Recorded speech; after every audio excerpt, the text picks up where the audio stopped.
Hello students, आज हम पढ़ेंगे सॉल्यूशन और ये टॉपिक 11th और 12th दोनों क्लास के लिए बहुत इम्पॉर्टेंट है। तो आज की हेडिंग है एक्सप्रेस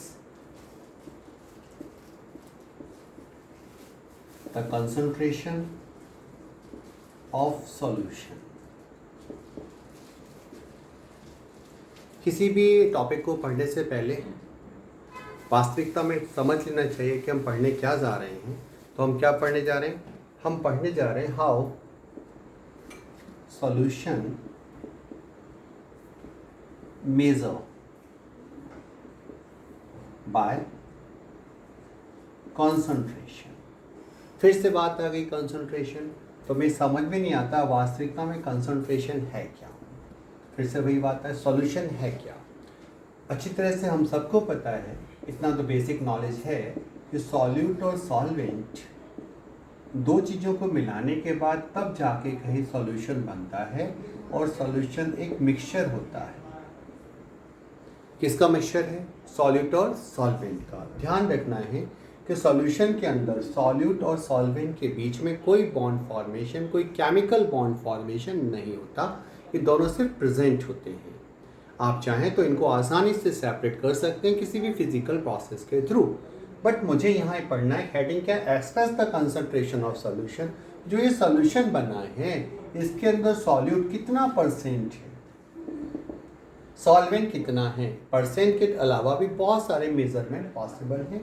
तो सॉल्यूशन के अंदर क्या देखना है, इसके जो कंपोनेंट्स हैं उनको किस तरह से रखा जाए, उनको कैसे मेजरमेंट किया जाए, तब जाके हम सॉल्यूशन को सीखें। तो डिफरेंट काइंड का सॉल्यूशन, अब जैसे घर में चाशनी बनती है। चाशनी किसकी बनती है? चाशनी जलेबी की ही बनती है। चाशनी किसकी बनती है भाई? चाशनी रसगुल्लों के लिए भी बनती है, गुलाब जामुन के लिए भी बनती है।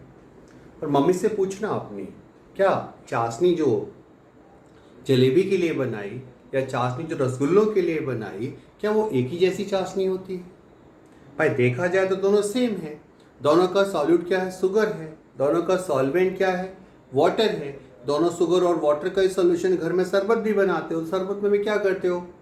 बस गर्म ही तो नहीं करते, मिलाते तो चीनी और पानी ही हो। तो तीनों चीज़ें क्या बनी है? तीनों चीज़ें शुगर और वाटर से मिली हैं। बट तीनों सॉल्यूशन के अंदर जो मीठापन है, जो उसका स्वीटनेस है, वो कैसा है? एक जैसा है कि अलग अलग है? कन्फर्मली आंसर दोगे अलग ही है भाई। तो भाई उसी को हम पढ़ना चाह रहे हैं कि वो तीन सॉल्यूशन जो आपने तीन डिफरेंट काइंड के सॉल्यूशन बनाए, जो एक ही सॉल्यूट के थे, तीनों में क्या मिला था? शुगर ही मिला था, तब भी उनका मीठापन अलग अलग क्यों है? तो आप कहोगे सबके अंदर शुगर की अमाउंट अलग अलग है, या सबके अंदर वाटर की अमाउंट अलग अलग है। जिसमें पानी कम होगा उसका मीठापन ज़्यादा होगा, पानी ज़्यादा होगा तो मीठापन कम होगा। तो उस मीठेपन का जो मेजरमेंट है वही तो सॉल्यूशन है। अब इसको कैसे कैसे एक्सप्रेस कर पाते हैं, उसके डिफरेंट डिफरेंट मैथड्स हैं। कुछ बच्चे सॉल्यूट को लेंगे तो ग्राम में मेजर करेंगे, कुछ बच्चे सॉल्यूट को ml में मेजर करेंगे, कुछ लोग मोल में भी मेजर कर सकते हैं। सॉल्वेंट लेंगे तो सॉल्वेंट को किस में मेजर करेंगे? आप ग्राम में कर लीजिए। आप ml की जगह आप ml में रखिए, लीटर में लीजिए, आपके ऊपर डिपेंड करता है। मोल है, इसको भी मोल में ले लीजिए। कभी कहीं पढ़ते हैं कि आपने कहा मोल पर ग्राम में मेजर कर लीजिए, सॉल्यूशन बनाइए। कुछ लोग ऐसे मेजर करेंगे ग्राम पर लीटर, कुछ लोग ऐसे मेजर करें ग्राम पर मोल, कुछ लोग ऐसे मेजर, इसका भी मोल इसका भी मोल, रेशियो ले लीजिए। तो इस तरह से बहुत सारे कॉम्बिनेशन हो सकते हैं सॉल्यूशन को बनाने के। तो उसमें से कुछ कॉम्बिनेशन का आज हम यूज़ करेंगे। देखते हैं कौन कौन से मेथड हम पहले पढ़ते हैं और कुछ मेथड्स को हम बाद में पढ़ेंगे। तो सबसे पहला सबसे कॉमन मेथड होता है ग्राम पर लीटर। तो ग्राम पर लीटर में क्या है? बहुत सीधी सी बात है भाई, यहां पर solute in gram present in कितना? 1 लीटर ऑफ सॉल्यूशन। तो इसे तो सीधा ग्राम पर लीटर कह सकते हैं। सॉल्यूट की अमाउंट किस में लेनी है? ग्राम में। और सॉल्यूशन किस में फॉर्म करना है? लीटर में फॉर्म करना है। तो कंसंट्रेशन यहाँ किस में आ गया? कॉन्सेंट्रेशन ऑफ सॉल्यूशन, ये हो गया ग्राम पर लीटर। ग्राम में किसको लेना है? सॉल्यूट को। और वॉल्यूम किसका लेना है? सॉल्यूशन का। तो फॉर्मूला ऐसे पढ़ सकते थे यहाँ पर, वेट यानी कि वेट आप हमेशा ग्राम में लीजिएगा, और वॉल्यूम आप लीजिएगा लीटर में। ओके, दूसरा बड़ा आसान सा कॉन्सेप्ट है, पढ़ते हैं मास percent. Mass percent of, mass percentage देते हैं, मास परसेंट। अब भाई देखो, सॉल्यूशन पढ़ रहे हो, यदि सॉल्यूशन पढ़ते हो तो क्या करोगे आप, कम से कम यार एक कंटेनर लोगे, कम से कम इसमें दो कंपोनेंट ए और बी तो मिलाओगे ना। मानते हैं इसका वजन WA है, इसका वजन कितना है, WB है। एक का वजन कितना हो गया, WA, दूसरे का वजन कितना हो, WB। और आपको क्या चाहिए, मास परसेंट ऑफ ए, तो आप क्या होगा, WA upon WA plus WB। तो फॉर्मूला लगाते हैं, फॉर्मूले में क्या पढ़ोगे, फॉर्मूले में आप पढ़ोगे mass of one component upon total mass of solution, total mass of solution, और you have to multiply by this 100, because क्योंकि आपको किस में कन्वर्ट करना है, परसेंटेज में कन्वर्ट करना। तो सीधा सा फॉर्मूला हो गया किसका, मास परसेंट का। कैसे निकालना है, मास of one component divided by total mass of solution into क्या कर दीजिए, 100 से कर दीजिए। ओके, इसकी भी किसी डेफिनेशन की कोई आवश्यकता नहीं है, एग्जाम में कभी आपसे नहीं पूछ रहा, सीधा सा बस पता होना चाहिए कि मास परसेंट होता है क्या। साथ के साथ इसका क्वेश्चन कर लेते हैं छोटा सा। हमने कहा 22 ग्राम बेंजीन है, बेंजीन का फॉर्मूला तो C6H6 होता है, प्रेजेंट विद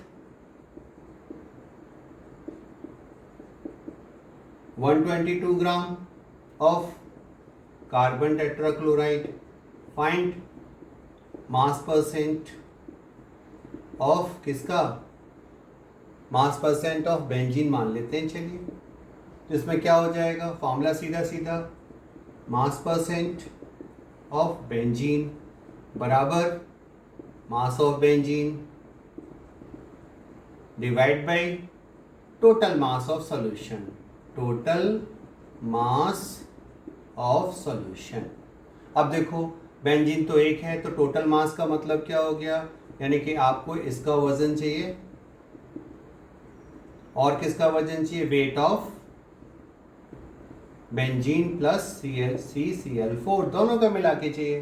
परसेंटेज में कन्वर्ट करना है, then you have to multiply by 100, और यदि आपको फ्रैक्शन ही निकालना होता तो 100 से मल्टीप्लाई आपने नहीं करना पड़ता।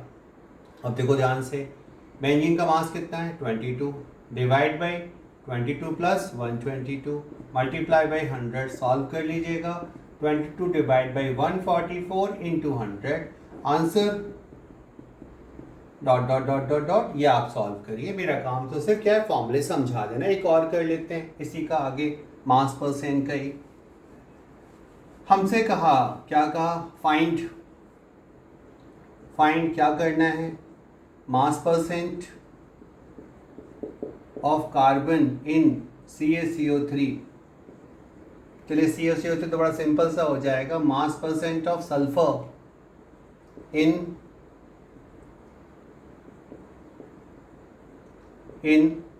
C2 नहीं, H2SO4 में ले लेते हैं, बड़ा आसान सा है। ऐसे कंडीशन में कोई डाटा तो है नहीं, तो मास परसेंट निकाले कैसे, मोल कॉन्सेप्ट लगाओ ना। फिर मोल कॉन्सेप्ट में क्या सीखा था, मोल कॉन्सेप्ट में सीखा है, सबसे पहले इसका एक मोल निकाल लो। एक मोल कितना होगा, 2 प्लस इंटू 1 प्लस 32, 4 इंटू 16 बराबर 98 ग्राम पर मोल। ये इसका मोलर मास हो गया। ओके, अब इसका एक मोल बराबर कितना हो गया, 1 मोल H2SO4, सबको पता है कितने के बराबर होगा, 98 ग्राम के बराबर होगा। 98 ग्राम में सल्फर कितना, देखो ध्यान से, 98 ग्राम में सल्फर कितना, मात्र 32 है। तो आपने क्या लिखा, mass percent of sulphur in H2SO4 equals to mass of sulphur upon total mass किसका, जिसमें निकालना चाह रहे तो टोटल मास है H2SO4 का। तो आंसर क्या आ गया, 32 डिवाइड बाई 98। मैं तो भूल गया कि मैं तो परसेंटेज निकलवा रहा हूँ, तो परसेंटेज में क्या करना होगा आपको, 100 का मल्टीप्लाई, सॉल्व कर लीजिएगा, यू गेट द आंसर। तो भाई अभी मैंने क्या किए, दो मेथड पढ़ाए किसको फाइंड करने के लिए, एक्सप्रेस द कंसंट्रेशन के दो मेथड पढ़े। तीसरा मेथड क्या है, ओके, एक एक करके। क्वेश्चन के देखो पहले क्या कर रहा हूँ, डेफिनेशन समझा रहा हूँ, फिर क्या कर रहा हूँ, क्वेश्चन लिखा रहा हूँ साथ के साथ, सॉल्व कीजिए। जब क्वेश्चन करेंगे तो फॉर्मूले तभी आपको याद होंगे, डायरेक्टली ऐसे फॉर्मूले याद नहीं होते हैं। हाँ भाई, दूसरा कर, तीसरे पॉइंट में आ जाएं। दो पढ़ चुके, पहला क्या पढ़ा था, ग्राम पर यूनिट, दूसरा पढ़ा आप लोग मास परसेंट, तीसरा आता है आपका पीपीएम। पीपीएम का मतलब क्या होता है, पार्ट्स पर मिलियन। तो भाई मिलियन का मतलब 1 मिलियन बराबर, मिलियन का मतलब 10 लाख। भाई साइंस वाला 10 लाख नहीं लिखता, वो पावर के टर्म में लिखता है। कितना लिखता है, 10⁻⁶। 1 मिलियन का मतलब 10⁶। जानते हो ना, 1 लाख में 5 ही जीरो तो होते हैं ना, तो वही सेम कंडीशन, 10 लाख में एक और बढ़ा देना। तो अब यहाँ पे क्या करना है, पार्ट्स पर मिलियन का मतलब क्या है, तो ये बताता है parts of solute present in 1 million part of solvent और सॉल्यूशन। अब कहोगे सॉल्वेंट या सॉल्यूशन, भाई दोनों एक ही बात है। क्यों, समझ जाओगे, थोड़ा थोड़ा बड़े बड़े तो हो जाओ, बड़े तो वैसे बहुत हो गए। अब क्या समझोगे आप, 10 लाख में से 15 घटाओ, बताओ 10 लाख में से कितने घटाने हैं, 15। जल्दी से बताओ आंसर, देखो कितना आया, इतने ही तो आया। 15 का क्या वैल्यू 10 लाख के आगे, तो बेटा 10 लाख में 15 घटाओ तो लगभग कितना आएगा, 10 लाख, या इसमें 15 जोड़ो तो भी कितना आएगा, लगभग 10 लाख। तो बेटा इस वजह से हम यहाँ, क्योंकि सॉल्यूट कैसा होता है, बहुत कम अमाउंट में प्रेजेंट होता है, इस वजह से हम यहाँ पर सॉल्वेंट और सॉल्यूशन दोनों में से कोई भी टर्म यूज़ कर सकते हैं, परेशानी नहीं आएगी। ओके, तो अब इसको निकालते क्या है, कंसंट्रेशन इन पीपीएम बराबर हो जाता है सॉल्यूट, काय में ग्राम में ले लेना, सॉल्यूशन इसको भी ग्राम में लेना, और क्या करना है 10⁶ का मल्टीप्लाई कर देना, बस कुछ नहीं है। हाँ ये बात है, नोट याद रखना, कब यूज करते हैं इस मेथड को, when solute present in very less amount. Very less amount का मतलब क्या है, वेरी लेस अमाउंट का मतलब, अब एक काम करो, आप अपने घर में गमला दो, गमले में ढूंढो कितनी आयरन प्रेजेंट है। देखो इतना तो सबको पता है कि ज़मीन में हर जगह मिनरल्स पाए जाते हैं, तो आयरन की थोड़ी बहुत अमाउंट तो उसमें भी होगी, ढूंढ के निकाल लो कितनी, पर वो क्वांटिटी किसमें मेजर होगी, पीपीएम में। पानी का टीडीएस मेजर करते हो, आरओ वाटर, आरओ खराब हो गया, क्या खराब हो गया, आरओ निकाल, कबाड़ा तो खराब हो गया, उसमें क्या खराब हुआ, मेम्ब्रेन खराब हो गई, मेम्ब्रेन ने क्या काम कर दिया, करना बंद कर दिया, फिल्टर करना बंद किया, फिल्टर क्या बंद किया, मिनरल्स कम हो गए, मिनरल्स पानी में ज़्यादा आने लगे, ज़्यादा आने लगे तो पानी खराब हो गया। मिनरल्स की अमाउंट कैसे मेजर होती है, पीपीएम में। आप दवाई खाते हो ना, दवाई क्या खाते हो, मान लो एक पैरासीटामोल खाई, इतनी छोटी सी टैबलेट होती है, आपकी बॉडी का वजन 60 किलो। पैरासीटामोल के सॉल्ट के अंदर, टैबलेट के अंदर बहुत थोड़ा सा सॉल्ट होता है, गोली का वजन 1 ग्राम या उससे भी बहुत कम होता है। तो बेटा इतना छोटा सा सॉल्ट आपकी बॉडी में गया, डिजॉल्व हुआ, क्या बनाया, सॉल्यूशन बनाया। तो पूरी बॉडी के रेस्पेक्ट में यदि हम टैबलेट का वेट देखें तो कैसा हो गया, बहुत कम हो गया। तो वही तो बताने की कोशिश कर रहा हूँ कि पीपीएम कब यूज़ करते हैं, जहाँ पर कोई भी सॉल्यूट किसी सॉल्यूशन में बहुत माइनर अमाउंट में प्रेजेंट होता है, तो वहाँ पीपीएम यूज़ करते हैं। जैसे छोटा सा question 15, ppm chloroform in gram present in 2 kg solution, find concentration in ppm। तो बहुत आसानी सॉल्व हो जाएगा। देखो अब कैसे, आपने फॉर्मूला क्या लिख रखा है, concentration in PPM, concentration in PPM parts पर मिलियन बराबर सॉल्यूट कितना हो गया, 15 ग्राम क्लोरोफॉर्म है, सॉल्यूशन कितना हो गया 2 kg। 2 kg मत लगाना, आप क्या लगाना 2000 ग्राम, और मल्टीप्लाई किससे कर दो 2006, तो रेशियो निकल के आ गया ना, 15 2000 में कैसे प्रेजेंट होगा। ओके, आंसर मेरे को एक भी नहीं आता है, वो तुम्हें सॉल्व करना है, कैलकुलेशन पोर्शन तुम्हारा। ओके, ये चीज़ आपको ध्यान रखनी है। ये क्या पढ़ा है, तीसरा टर्म पढ़ा है, कौन सा, पार्ट्स पर मिलियन। आगे बढ़ते हैं। ओके, रफ कर दिया मैंने, पर यहाँ पे लिखा था ppm। आप तो जाके वीडियो पॉज करके बैक करके भी देख सकते हो, मैं इसकी चिंता की कोई बात नहीं। चौथी कंडीशन, अगला टर्म आता है जो सबसे ज़्यादा परेशान करने वाला होता है, मोलैरिटी। टीचर एग्जाम में डेफिनेटली नंबर मिलेगा, है ना, क्योंकि एग्जाम में क्वेश्चन मोलैरिटी पे डेफिनेटली आएगा, चाहे वो 11th क्लास का बच्चे हो, 12th में नहीं आता। 12th को बेसिक इसलिए पढ़ना पड़ता है। 11th क्लास में अभी यूटी एग्जाम ये पहले हैं, तो उसमें तो कन्फर्मली आने वाला है। हाफ ईयरली में थोड़ा सा चांसेस कम हो जाएंगे, एनुअल में चांसेस और कम हो जाएंगे। अभी तो सिलेबस ही कितना हुआ है आपका, 1 या 2 चैप्टर होगा। 1 या 2 चैप्टर के हिसाब से आप देखें तो उस कंडीशन में मोलैरिटी के आने के चांसेस ऑब्वियसली कम हो जाएंगे। तो मोलैरिटी कैसे निकाली जाती है? पहले तो मोलैरिटी को एक्सप्रेस करते हैं कैपिटल एम से। डेफिनेशन क्या होता है? Moles of solute in 1 litre of solution. Definition बस इतनी सी है, moles of solute that present in 1 litre of solution. किसके मोल्स? सॉल्यूट के। ओके, मोल्स निकालना। यूनिट के बारे में बात करें तो यूनिट तो सीधी हो जाएगी ना इसकी, मोल पर लीटर। देखो डेफिनेशन के हिसाब से आप पढ़ो, उस डेफिनेशन को समराइज करो तो क्या निकल के आएगा? Moles of solute in 1 litre. तो आप क्या पढ़ सकते हो? Moles of solute, moles per litre पढ़ सकते हैं ना इसको, मोल्स पर लीटर। यार मोल्स पर लीटर को लिखने बैठे मोलैरिटी को, तो हमने कहा मोलैरिटी बराबर हो गया moles of solute upon volume of solution. तो मोल्स काय में लेते हैं? आपको पता है बच्चों, मोल्स को रिप्रेजेंट कर रहा हूं मैं एन से और वॉल्यूम रिप्रेजेंट कर रहा हूं वी से। तो अब सिंपली हम पढ़ पाएंगे एन बाई वी। एन क्या है? एन है सॉल्यूट मोल। वी क्या है? आपको पता है वॉल्यूम ऑफ द सॉल्यूशन है। अब मोल्स निकालने का सबसे आसान मेथड, एन पढ़ा था बच्चों, वेट डिवाइडेड बाय मोलर मास। तो आप क्या हो जाएगा? m बराबर हो जाएगा W divided by molar mass into V. किसका वेट है? वेट है सॉल्यूट का, जो किस में लेना है आपने? हमेशा ग्राम में लेना है। mm क्या है? Molar mass.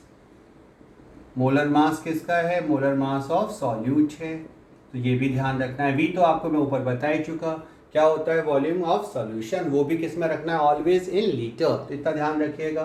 अब यहाँ से रफ करता हूँ थोड़ा सा। ओके, आप वापस आके लिख सकते हैं, आपका तो बहुत यहाँ पे बहुत आसान है, आपको तो जगह जितनी चाहो उतनी ले लो। तो अब ये पीछे लिखा हुआ है कौन सी चीज़ क्या है, तो एक तो फॉर्मूला ये बन गया। जो ये फॉर्मूला है वो सबसे ज़्यादा यूज होता है इस चैप्टर के अंदर। ओके, अब नोट पढ़ लेते हैं। नोट क्या कहते हैं? अब नोट में पहले पढ़ते हैं डाइल्यूशन। डाइल्यूशन क्या होता है? डाइल्यूशन का मतलब होता है बच्चों एडिशन ऑफ H2O। H2O की जगह आप चाहें तो क्या पढ़ सकते हैं? सॉल्वेंट। ज़्यादा बेटर होगा H2O ब्रैकेट में डाल दो। किसी भी सॉल्यूशन के अंदर यदि हम क्या ऐड कर देते हैं? सॉल्वेंट ऐड करते हैं, तो उसे बोलते हैं डाइल्यूशन। ओके, तो ये रिलेशन कैसे यूज होता होगा चेक करें।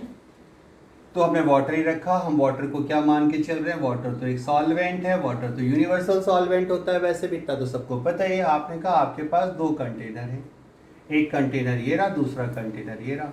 चलिए पहले एक ही कंटेनर से स्टार्ट कर लेते हैं, 2 कहाँ से लाएंगे? पहले एक ही देख लें। हमने कहा एक कंटेनर है, इस कंटेनर के अंदर 1 2 3 4 ये 4 मोल हैं। 4 मोल शुगर के पड़े हुए हैं और यहाँ तक इसका जो वॉल्यूम है दैट बिकम्स कितना है? मान लेते हैं 500 ml है। क्लियर है? इसके अंदर थोड़ा कंटेनर बड़ा बना दें भाई। इसके अंदर हमने फिर क्या किया? 100 ml वाटर ऐड कर दिया। Water add, okay. अब वाटर ऐड करने के बाद उसी कंटेनर के अंदर पानी का वॉल्यूम तो बढ़ गया होगा, देखो इसके रेस्पेक्ट में ही ज़्यादा हो गया। अब पानी के पार्टिकल दोनों में कितने हैं? अब इसके अंदर भी मोल तो 4 ही रहेंगे ना, पर ये वॉल्यूम कितना हो गया? Now the volume becomes 600 ml। अब आपको ये बताना है, क्या बताना है? इन दोनों सोल्यूशन में से कौन सा सोल्यूशन ज़्यादा मीठा होगा? तो पक्का आप कहोगे पहले वाला मीठा होगा, दूसरे वाला फीका होगा, क्योंकि आपने शुगर के मोल्स नहीं बदले हैं, या शुगर के पार्टिकल्स का नंबर तो कांस्टेंट है, क्या बदला है, सिर्फ पानी तो बदला है। पर भाई केमिस्ट्री में पूछूंगा, ये थोड़ा पूछूंगा कौन सा सोल्यूशन मीठा होगा, मैं तो क्या पूछूंगा किस सोल्यूशन की मोलरिटी ज़्यादा होगी। तो आपको मोलरिटी कैसे निकालनी, पहले सोल्यूशन में मोलरिटी का फॉर्मूला लिखा है, मोलरिटी बराबर होता है N/V। दूसरे में भी मोलरिटी बराबर क्या होता है बच्चों, N/V होता है कि नहीं होता। पहले सोल्यूशन की मोलरिटी को M1 मान लिया, वॉल्यूम को V1 मान लिया। मोल्स पहले में भी 4 है, दूसरे में मोल्स कितने हैं, दूसरे में मोल्स 4 है, तो मोलरिटी को हमने M2 मान लिया, दूसरे वॉल्यूम को V2 मान लिया। अब देखो ध्यान से इसको रिलेशन को लिखते हो तो आपके पास रिलेशन आ जाएगा M1 बराबर N, और यहाँ पर भी आ जाएगा M2 V2 बराबर N, आएगा कि नहीं आएगा। दोनों की राइट हैंड साइड कैसी है, सेम है, क्यों दोनों सॉल्यूशन तो सेम है, दोनों में सॉल्यूट का अमाउंट कैसा है, सेम है। और सॉल्यूट का अमाउंट सेम है तो इस वजह से आप फॉर्मूला पढ़ पाएंगे M1 V1 बराबर M2 V2। तो भाई ये फॉर्मूला आप यूज़ करते हैं किस केस के लिए, for the dilution. Is it clear, okay. फटाफट लिख लो अगली कंडीशन। नोट तीसरे पे आ जाते हैं, तो अगला नोट पढ़ लेते हैं। ओके हो सकता है solution molarity of mixture of solution, साथ में क्या है, नॉट रिएक्ट, आपस में एक दूसरे के साथ रिएक्ट नहीं करते। रिएक्ट करने वालों का सॉल्यूशन अलग होता है, उसके लिए तरीका अलग होता है, वो बाद में पढ़ेंगे, पहले नॉन रिएक्ट का पढ़ लें। तो हमने कहा एक हमारे पास क्या है, एक है, दूसरा सॉल्यूशन है, तीसरा सॉल्यूशन है। मान लो हमने बच्चों को होमवर्क दिया, क्या होमवर्क दिया, कल के लिए होमवर्क है, आज के लिए नहीं है, होमवर्क घर के बाद होता है ना, वैसे आप घर में तो बैठे हो यार, तो घर पे का देख लो। आपने क्या किया कि 3 अलग अलग बर्तनों में आपने तीनों घर में जो मेम्बर हो उनसे कहो सॉल्यूशन क्या बना के शरबत बना के दो, कैसे बनाया किसी ने दो, सबका तरीका अलग अलग होता है। एक बंदे ने 50 ml सोल्यूशन बनाया और 5 मोल शुगर डाल दी। ओके मोल को चम्मच मान लेना, 1 चम्मच मतलब 1 मोल मान लिया, होता नहीं है वैसे, मान लो थोड़ी देर के लिए। दूसरे ने क्या किया, 100 ml तो सोल्यूशन बनाया और एक मोल शुगर डाल दी। और तीसरे बंदे ने यहाँ पर बेटा 30 ml सोल्यूशन फॉर्म किया और इसमें 6 मोल शुगर डाल दी। All are the sugar solution. फिर आपने क्या काम किया, इन सारे सॉल्यूशन को लिया एक बड़े से बर्तन में डाल दिया, ये भी इसमें आ जाए, ये भी इसमें आ जाए, ये भी इसमें आ जाए, तो इसका वॉल्यूम जो होगा V वॉल्यूम वो कितना हो जाएगा, इसका जो वॉल्यूम होगा दैट बिकम्स 50 + 100 + 30। वॉल्यूम तो एडिटिव होता है, तो फाइनल वॉल्यूम। अब ये पूछा है कि what is the molarity of the final solution, तो आपको क्या करना है, फिर आप देखिए क्या रिलेशन लगाएंगे। M molarity of final solution, volume edit कर दिया, जितने हैं उतने जोड़ दीजिए, प्लस डॉट डॉट डॉट, यदि और हैं तो उनको भी जोड़ दीजिए, equals to M1 V1 M2 V2 M3 V3 plus dot dot dot, यदि और कुछ है। ये आप तब लगाएंगे जब सॉल्यूशन कैसे होने चाहिए, नॉन रिएक्टिंग। यदि रिएक्ट करते हैं तो फिर ये वाली कंडीशन अप्लाई नहीं होगी। ओके उसके लिए क्या होगा फिर आगे पढ़ेंगे, तो इतना तो लिख लिया होगा, आगे बढ़ते हैं। ओके पॉज करो और लिख लो, इसके बाद फिर आगे बढ़ जाएं। हमने कहा और मोलरिटी में कुछ हो सकता है, बिल्कुल होता है साहब, क्या होता है, अगला नोट है, if percentage of solute is given by mass. तो यहाँ डायरेक्ट फॉर्मूला लिखा रहा हूँ, मोलरिटी बराबर आप लगाइए x% d 10 divided by molar mass of solute. d क्या है, d is the density, density किसकी, डेंसिटी ऑफ सॉल्यूशन। होनी किस में चाहिए, it should be measure in the gram per ml। Okay यदि ग्राम पर ml में यूज करते हैं तो आप डायरेक्ट क्वेश्चन यहाँ सॉल्व कर सकते हैं। जैसे मैंने क्वेश्चन बता दूं साथ के साथ, मैंने कहा इफ अ सॉल्यूशन, एग्जाम्पल है अ सॉल्यूशन 5% बाय मास किसका, NaOH in water, density 1.50 gram per ml, find molarity.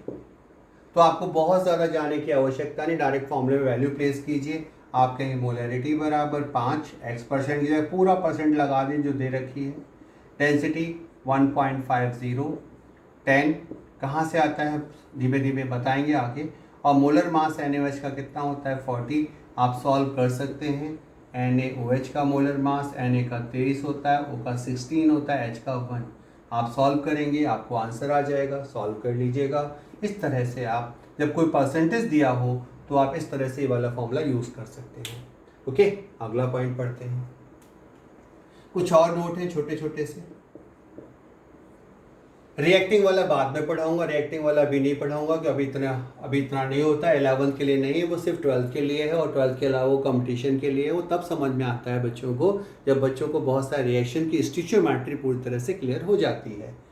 Okay, अब नोट में आ जाए। क्या लिखा हो, कहीं पे लिखा हो, सोचो मोलर लिखा है, या मोलर का मतलब होता है कैपिटल M, इसका मतलब आपको याद रखना चाहिए 1 मोल इन 1 लीटर।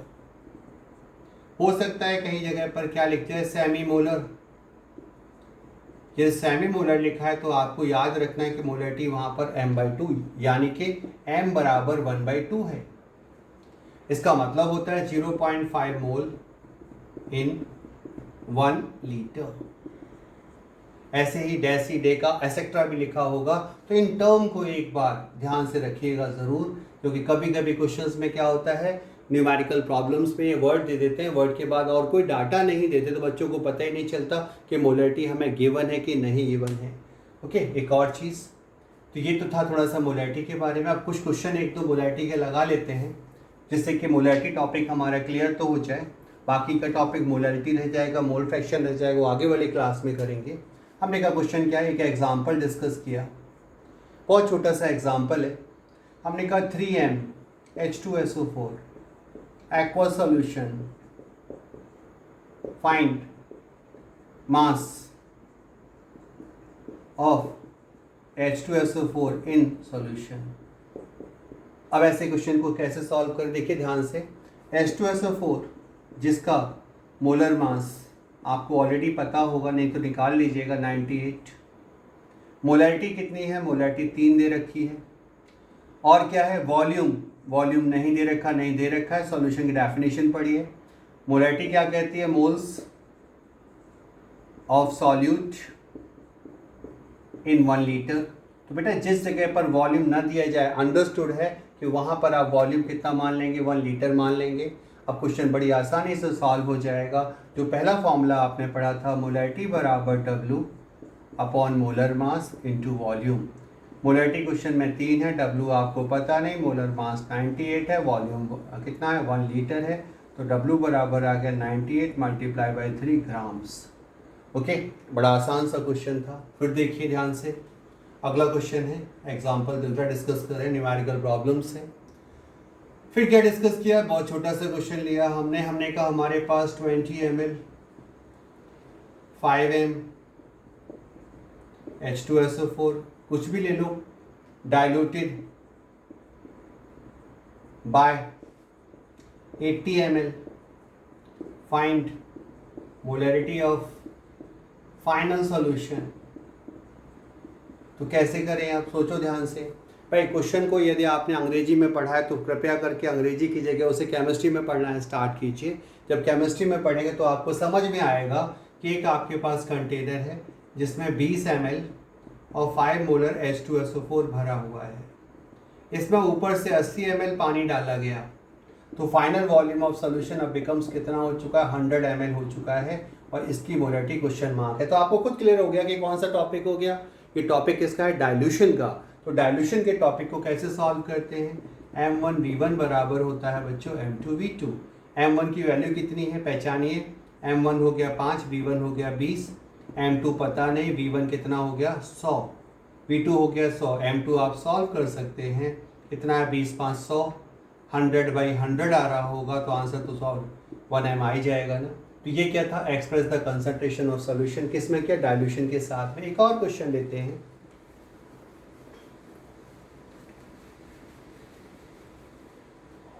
अगला क्वेश्चन देखा हमने कहा 20 ml 3 molar, 50 ml 5 molar, 100 ml 2 molar, M for molar, capital M for capital M को बता दिया molar. Okay, sugar solution mixed in a large container, find molarity of final solution। तो फाइनल सॉल्यूशन की molarity कैसे निकलेगी आपको बताया। तीनों सॉल्यूशन किसके हैं, शुगर के हैं, और ये तीनों सॉल्यूशन शुगर के हैं तो ऑब्वियसली कैसे होंगे, रिएक्टिंग या नॉन रिएक्टिंग, कन्फर्म सी बात है, शुगर तो रिएक्ट करेगा नहीं आपस में, नॉन रिएक्टिंग है। तो बताया था formula M V1 plus V2 plus V3 बराबर M1 V1 M2 V2 M3 V3 लगेगा। तो M बराबर क्या हो गया बेटा, देखिए पहले का वॉल्यूम है 20, दूसरे का वॉल्यूम है 50, तीसरे का वॉल्यूम है 100। अब ये हो जाएगा कितना है 3 मोलर, 3 इंटू कितना हो गया 20। M2 कितना है, M2 देखो ये वाली कंडीशन है तो 5 इंटू कितना हो गया 50, और फिर M3 कितना है 2 इंटू कितना हो गया 100। सॉल्व करते हैं तो मोलैरिटी बराबर आ जाएगा 170, ये कितना हो गया 60, 250 प्लस 200 कितना हो गया बच्चों 200, 450, 410, 450, 510 हो गया शायद। ये आ जाएगा M170 इक्वल्स टू 510, तो यानी कि मोलैरिटी बराबर आ जाएगा 510 डिवाइडेड बाय 170, 0 से 0 कट गया, 51 कितना आ गया 3 मोलर सोल्यूशन आया। तो ये थोड़ा सा मैंने किसके बारे में पढ़ाया, आज मोलैरिटी के बारे में पढ़ाया। ओके, अभी इसका अगला वीडियो मैं नेक्स्ट टर्न पे डालता हूँ। ओके बच्चों, पढ़िएगा, हर चीज़ को लिख के देखिएगा, रिफ्रेशर से, किसी और किताब से न्यूमेरिकल प्रॉब्लम सॉल्व करने की कोशिश कीजिएगा। ओके, बिना प्रैक्टिस के कोई भी फॉर्मूला आपको याद नहीं होगा। बाय बच्चों।